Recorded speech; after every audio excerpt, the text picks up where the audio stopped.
మనకు కావాల్సిన ingredients first ఘీ, సొరకాయ తురుముకున్నది, కోవా, షుగర్, దాంట్లో ఇలాచీ పౌడర్ అండ్ డ్రై ఫ్రూట్స్ వచ్చేసి కిస్మిస్, watermelon seeds, badam, kaju and milk.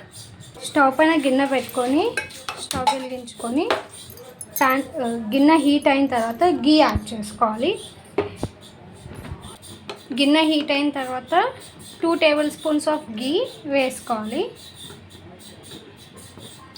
మన ఘీ ఎంత ఎక్కువగా ఉంటే టేస్ట్ అంత మంచిగా వస్తుంది.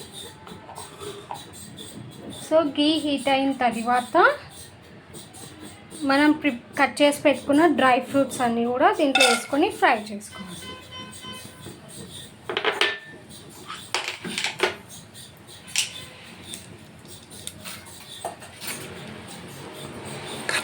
మిక్స్ చేస్తూ ఉండాలి, లేదంటే మాడిపోతుంది.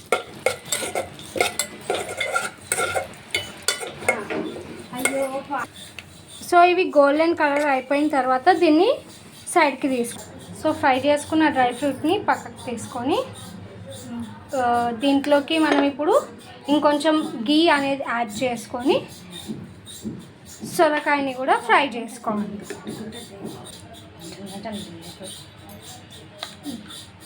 2 టేబుల్ స్పూన్ ఘీ యాడ్ చేసుకొని దీంట్లోకి సొరకాయ వేసుకోవాలి. సొరకాయ యాడ్ చేసుకోవాలి. సొరకాయని మంచిగా ఆయిల్లో ఫ్రై చేసుకోవాలి, ఘీలో ఫ్రై చేసుకోవాలి. మొత్తం ఘీలోనే బాయిల్ అయిపోతుంది. ఫ్రెష్ కాబట్టి ఘీలోనే మనకు కుక్ అయిపోతుంది.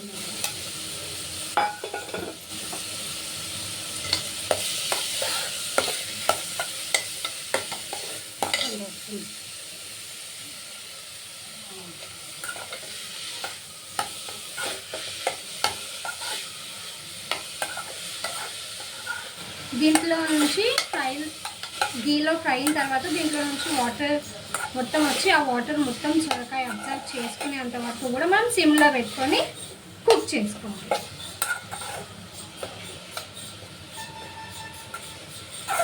దీనికి మనం లిడ్ పెట్టుకోని అవసరం లేదు, నార్మల్గానే కుక్ చేసుకుంటే సరిపోతుంది.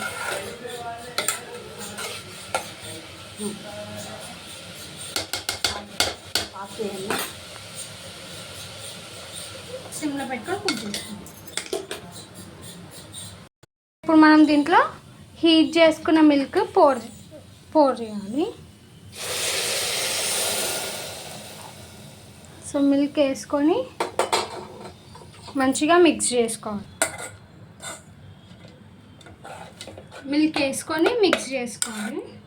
సో ఇప్పుడు ఇది మొత్తం మనకి మిల్క్ ఆల్రెడీ హాఫ్ బాయిల్ అయిపోయింది కాబట్టి ఇది మిల్క్లోనే కుక్ అయిపోతుంది మొత్తం కూడా. మనకి థిక్ కన్సిస్టెన్సీ కోసం మనము మిల్క్ యాడ్ చేసుకోవాల్సిన అవసరం లేదు. If you want you can add more milk as per your consistency.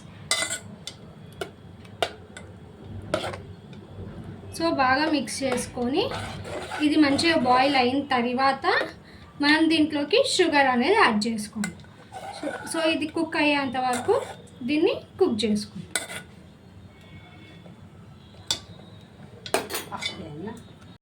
Almost ఇది మనకి ఇప్పుడు కుక్ అయిపోయింది. మనకి కుక్ అయిపోయిందని ఎలా తెలుస్తుందంటే ఇట్లా ఘీ మొత్తం కూడా మనకి పైకి వచ్చేస్తుంది. సో ఇట్లా ఘీ మొత్తం పైకి వచ్చినప్పుడు కుక్ అయిపోయిందని అర్థం. దీంట్లోకి ఇప్పుడు మనము షుగర్ వేసుకోవాలి.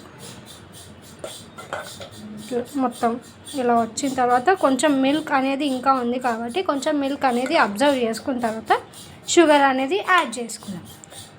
సో షుగర్ యాడ్ చేసుకునే ముందు మనకి సరిపడంత కోవా ఈజ్ మ్యాండేటరీ.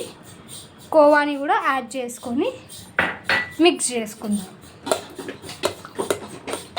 ఈవెన్గా కోవా అనేది మిక్స్ అవ్వాలి, లేదంటే కింద గిన్నెకి స్టిక్ అయిపోతుంది.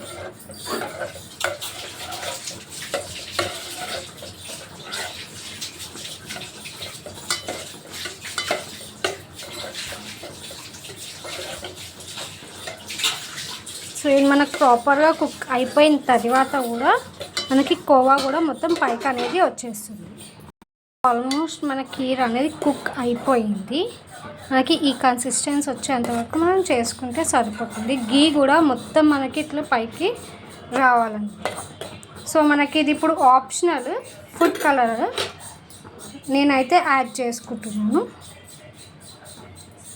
కొంచెం అంతా ఫుడ్ కలర్ యాడ్ చేసుకొని మంచిగా మిక్స్ చేసుకోవాలి.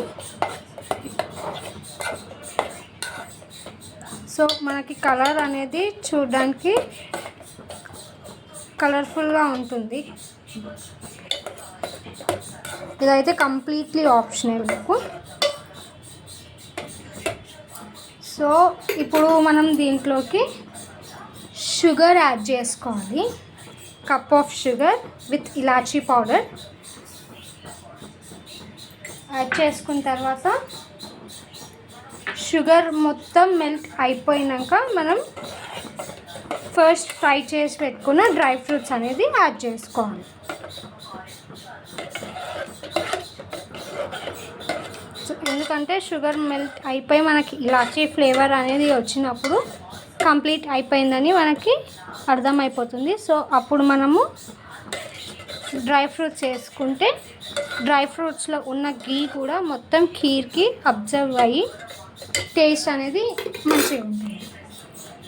సో మనం ఈ ప్రాసెస్ కూడా మొత్తము సిమ్లో పెట్టుకొని కుక్ చేసుకోవాల్సి ఉంటుంది. ఈ విధంగా మొత్తం బాయిల్ అయిపోయిన తర్వాత మనం ఇప్పుడు డ్రై ఫ్రూట్ అనేది యాడ్ చేసుకోవాలి. అరోమా అయితే సూపర్ వస్తుంది. సో ఇప్పుడు మనం ఫ్రై చేసుకున్న డ్రై ఫ్రూట్స్ని కూడా యాడ్ చేసేసుకోవాలి. యాడ్ చేసుకొని మంచిగా మిక్స్ చేసుకుంటే చాలా టేస్టీగా ఉండే మన కద్దు కీర్ రెడీ.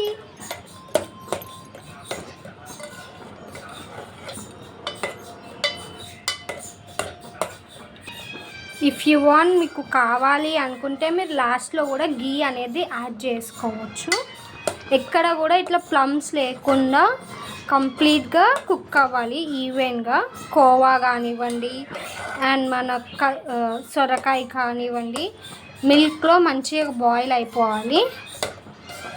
సో చూసారు కదా, యమ్మీ యమ్మీ కద్దు కీర్ రెడీ. సో ఇప్పుడు ఒక 2 minutesలో స్టవ్ అనేది మనం ఆఫ్ చేసుకుందాం.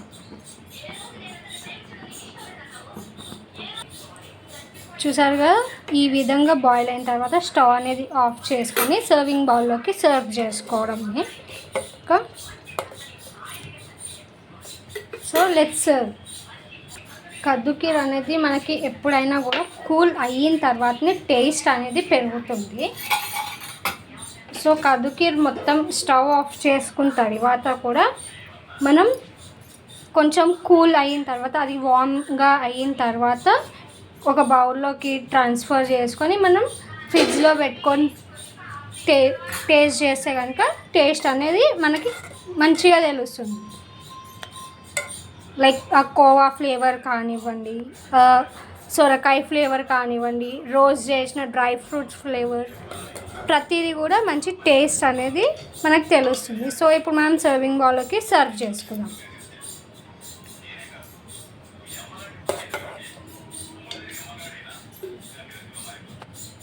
చూడండి ఎంతో టేస్టీగా ఉండే మన కద్దు కీర్ రెడీ. సో మీరు కూడా ట్రై చేయండి, టేస్ట్ చేయండి, కద్దు కీర్ ఎలా ఉందో చెప్పండి. Please like, share and support. Subscribe my channel.